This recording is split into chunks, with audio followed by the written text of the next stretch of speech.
이사야 21장이고요. 2절부터 4절까지 말씀을 우리 같이 한 목소리로 읽습니다. 2절입니다. 혹독한 묵시가 내게 보였도다. 속이는 자는 속이고 약탈하는 자는 약탈하도다. 엘람이여 올라가고 메대여 에워싸라.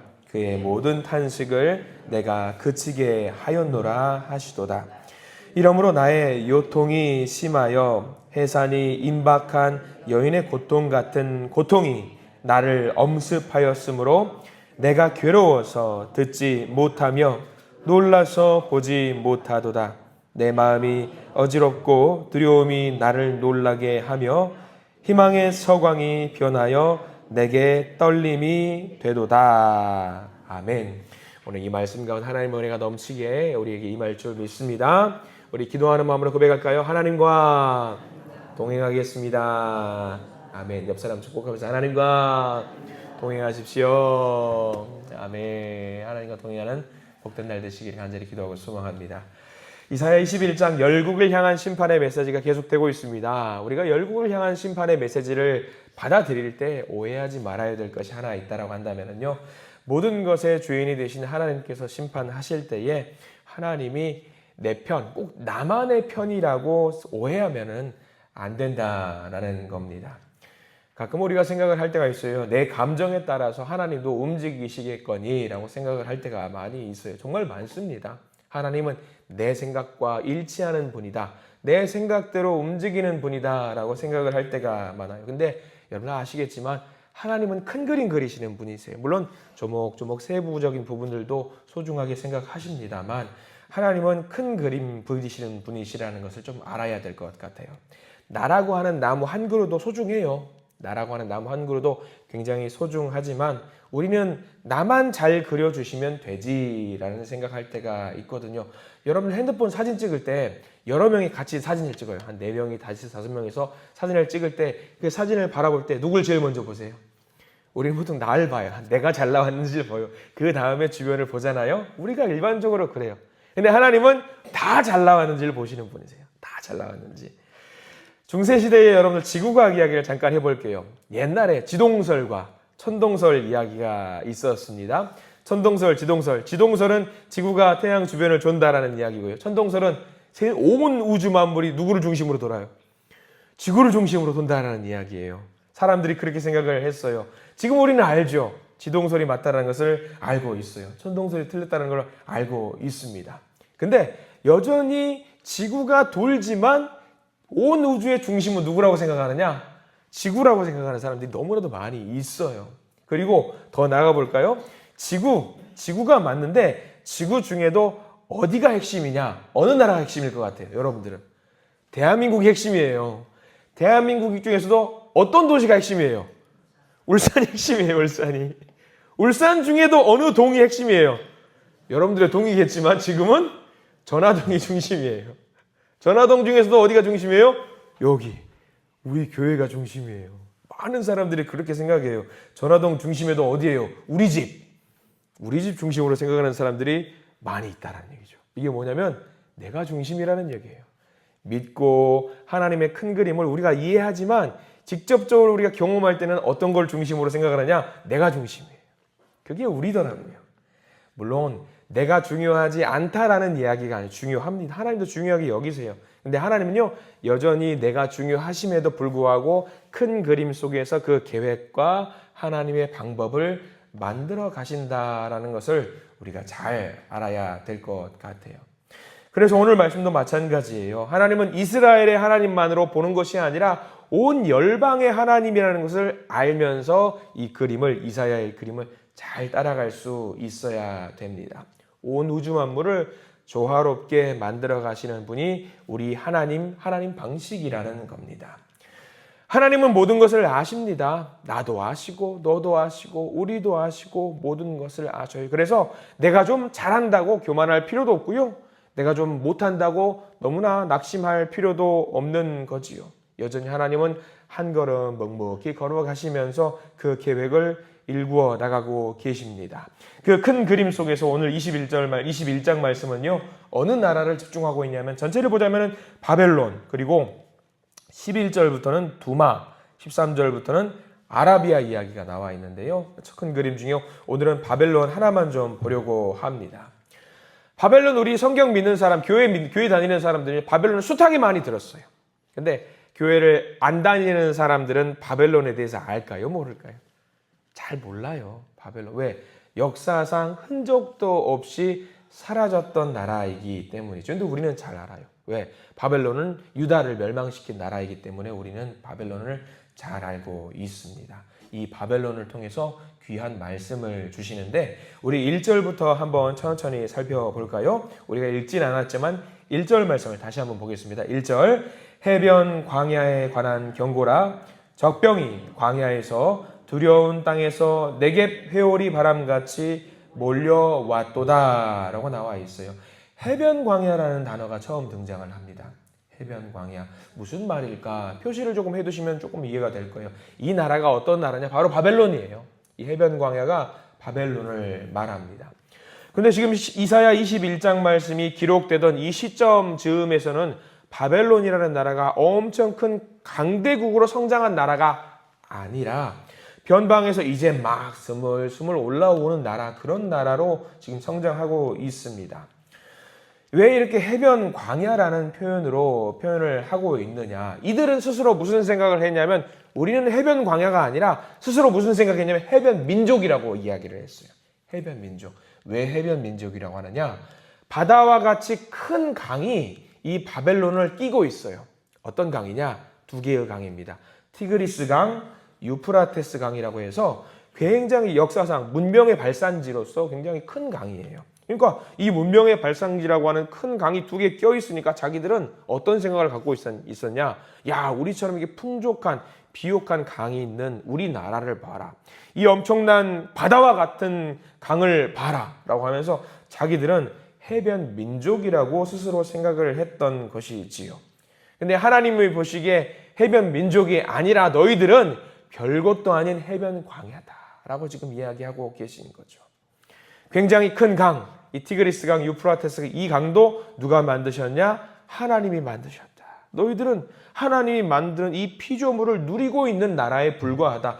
별거 아니다. 너희들 내가 까딱하기만 하면은 광야와 같이 불모지와 같이 무너질 수밖에 없는 나라다라고 하나님이 지금 이야기를 하고 있으면서 1절에 해변 광야에 대해서 경고를 하고 계신 겁니다. 이 말씀을 통해서 우리를 돌아보게 만들어주고 계셔요. 우리도 스스로 생각할 때가 많지요. 바벨론처럼 우리의 능력과 우리의 힘으로 이만치 많이 일구어낸 우리의 모습을 봐라. 근데 우리 보고 하나님이 뭐라고 하시느냐? 너희들 그거 아니야. 그거 내가 만들어준 거야 라고 이야기하면서 하나님이 우리를 향해서도 경고를 하고 있는 거지요. 여기는 해변 광야, 해변 민족, 바벨론 민족이 놓치고 있었던 게 있었어요. 결국은 이 해변 광야, 이 해변 민족이었던 바벨론을 어떻게 만드신다? 하나님을 놓치고 산 민족들은 2절 말씀을 주시는 거예요. 너희들 2절과 같이 될 것이다. 2절 바벨론을 향한 심판의 메시지입니다. 하나님을 모르는 사람들에 대한, 하나님을 부정하는 사람들에 대한 심판이지요. 2절 함께 읽어볼까요? 혹독한 묵시가 내게 보였도다. 속이는 자는 속이고 약탈하는 자는 약탈하도다. 엘람이여 올라가고 메대여 에워싸라. 그의 모든 탄식을 내가 그치게 하였노라 하시도다 라고 나와 있어요. 자, 여기 나오는 지명이 조금 나와요. 나라 이름이 나오는데 거기 동그라미 표시 조금 해두시고 역사 이야기를 잠깐만 해볼게요. 여러분들이 아시는 이야기예요. 이 새벽에 이제 이런 퀴즈 내는 게 좀 부담스럽긴 하지만 이스라엘을 멸망시킨 나라가 어떤 나라였냐면 아수르였죠. 그 아수르를 멸망시킨 나라가 어떤 나라였냐면 바벨론이었습니다. 그 바벨론을 멸망시킨 나라가 어느 나라였냐? 페르시아였어요. 여기까지는 조금 우리가 알면 도움이 돼요. 왜냐하면 오늘 2절 말씀에 엘람이여 올라가고 메대여 에워싸라라는 말 중에 엘람과 메대를 말하는 말이 페르시아예요. 그러니까 지금 페르시아가 어떤 나라를 멸망시켰냐면 바벨론을 멸망시켰다고 방금 전에 말씀드렸잖아요. 아, 바벨론아, 너희들 그냥 뭐 잘 나간다고 너무 교만해하지 마라. 왜? 페르시아를 들어서 바벨론을 내가 멸망시킬 거다라는 말씀이 2절 말씀이거든요. 그러니까 하나님을 모르는 사람들, 교만한 민족들, 자기 잘났다고 막 기세 등등하게 있는 사람들아 놀라지 말아라. 너희들 순식간에 내가 바벨론을 내가 멸망시켜 버릴 것이다. 지금 그렇게 이야기하고 있는 거거든요. 근데 지금 21장 말씀에는 아까 말씀드렸죠. 바벨론은 큰 나라가 아니에요. 클 줄도 몰랐어요. 제국이 될 줄도 몰랐지만 하나님은 뭘 보시는 거예요? 앞으로 있을 그 상황을 미리 끌어와서 보여주시면서 지금 유다 백성들 벌벌 떨고 있거든요. 이 벌벌 떨고 있는 유다 백성들한테 위로의 말씀을 주시는 거예요. 너희들 걱정하지 마. 바벨론 걱정하지 마. 내가 결국은 더 큰 나라를 일으켜 세워서 너희들을 괴롭히는 바벨론이라는 나라를 무찔러 버릴 거야 라고 지금 하나님이 위로의 말씀을 겸해서 해주고 계시는 겁니다.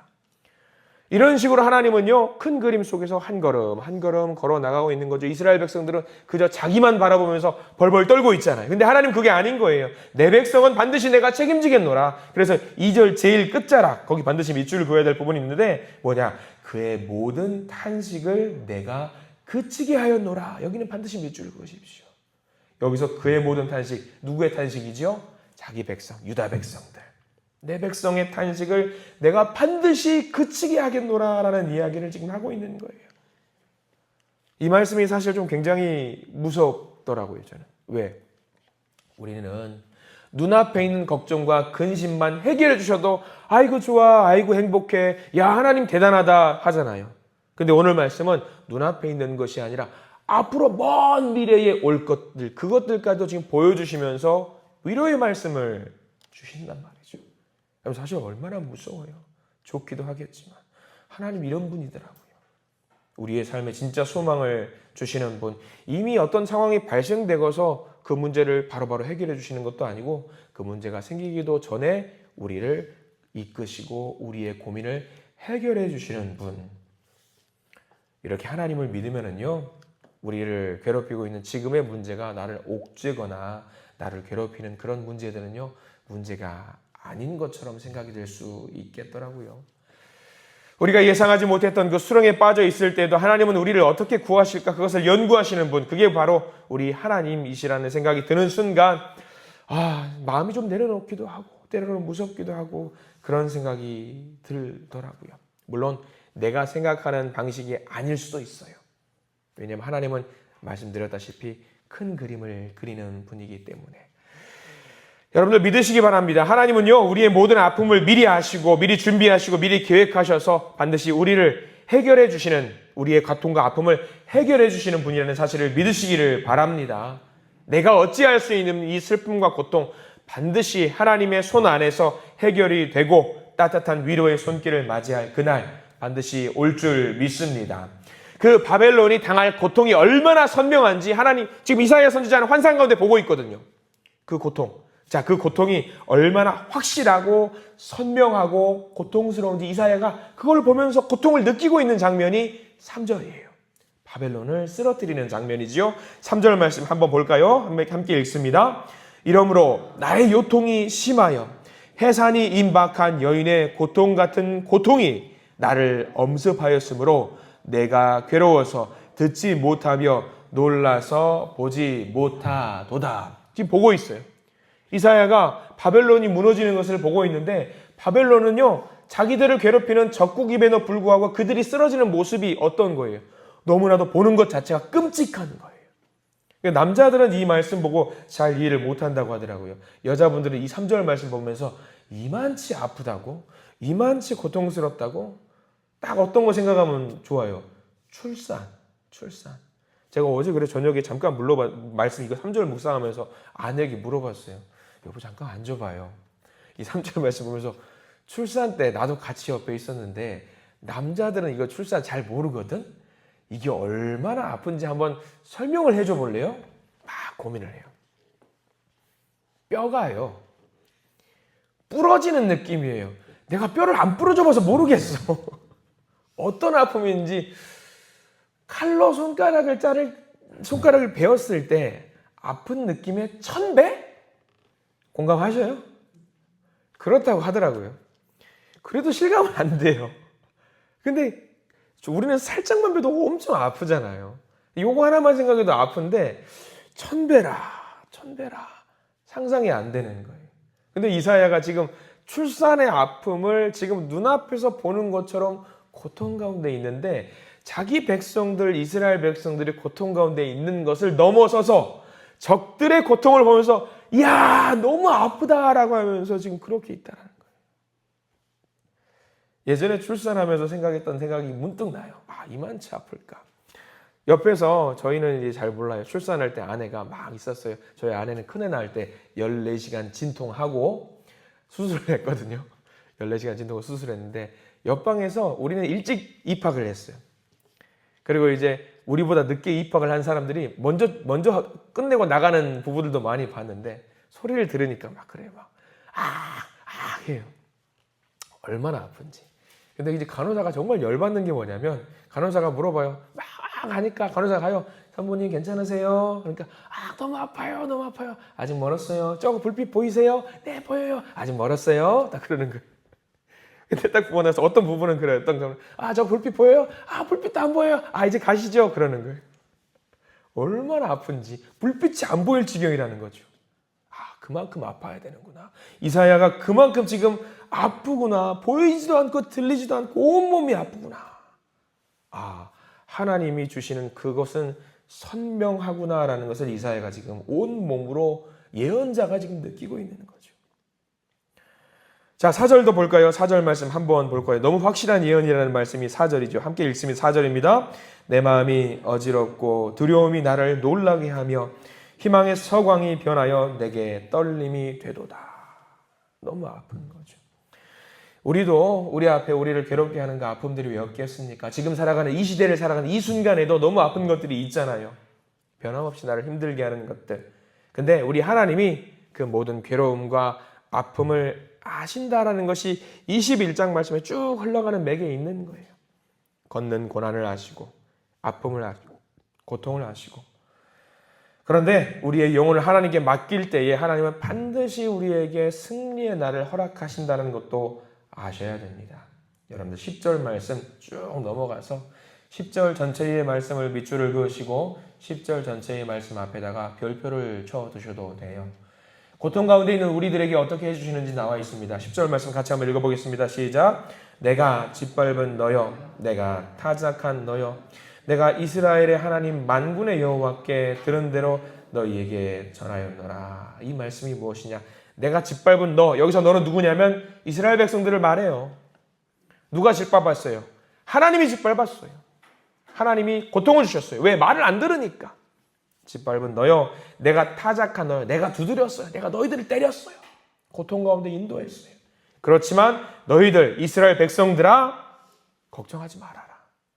비록 내가 너희를 혼내켰지만 짓밟았지만 내 자녀이기 때문에 반드시 너희들을 다시 살리고 바벨론을 멸할 것이다. 하나님은 반드시 고통 가운데 있게 한 그 자녀들을 타작한 상태로 내버려 두지 않으신다라는 말씀이 바로 10절 말씀입니다. 이 선한 의지와 하나님의 뜻을 의지하면서 우리가 온전히 살아가야 된다라는 말씀을 지금 우리에게 주고 계십니다. 여러분들 혹시 어려움이 있다 할지라도 고난 가운데 있다 할지라도 다시 한번 이 시간에 우리의 마음을 어루만지시는 하나님을 바라보실 수 있기를 간절히 소망합니다. 반드시 하나님은요 우리의 고통과 아픔의 순간 마침표를 허락하실 것입니다. 우리도 결단해야 돼요. 하나님, 제가 이대로 넘어지지 않겠습니다. 비록 하나님이 저를 혼내키신다고 치시겠지만 이대로 쓰러지지 않겠습니다. 다시 한번 일어서서 하나님 앞으로 나아가서 주님의 능력을 구하고 주님의 승리 가운데 동참하기를 원하오니 우리를 도와주시옵소서. 여러분들 반드시 하나님 앞에서 그렇게 기도하시기를 바랍니다. 반드시 우리를 회복시키시고 인도하실 줄 믿습니다. 그 하나님의 마음을 붙들고 오늘 하루를 은혜를 복을 경험하시는 우리 모두가 되시기를 간절히 소망하고 기도합니다. 기도하겠습니다. 주님 감사합니다. 오늘 말씀을 통해서 우리를 버리지 아니하시는 하나님을 온전히 의지할 수 있는 마음 허락해 주셔서 감사합니다. 우리는 눈앞의 문제와 아픔으로 인해서 더 이상 갈 수 없다고, 전진할 수 없다고 생각하면서 낙심할 때, 포기할 때 너무나도 많습니다. 그러나 하나님이 오히려 앞에서 우리의 손을 잡아주시면서 그렇지 않다고, 일어설 수 있다고 잠깐 아픔을 겪게 하셨지만 다시 하나님께서 우리를 일으키실 것임을 미리부터 보여주고 계십니다.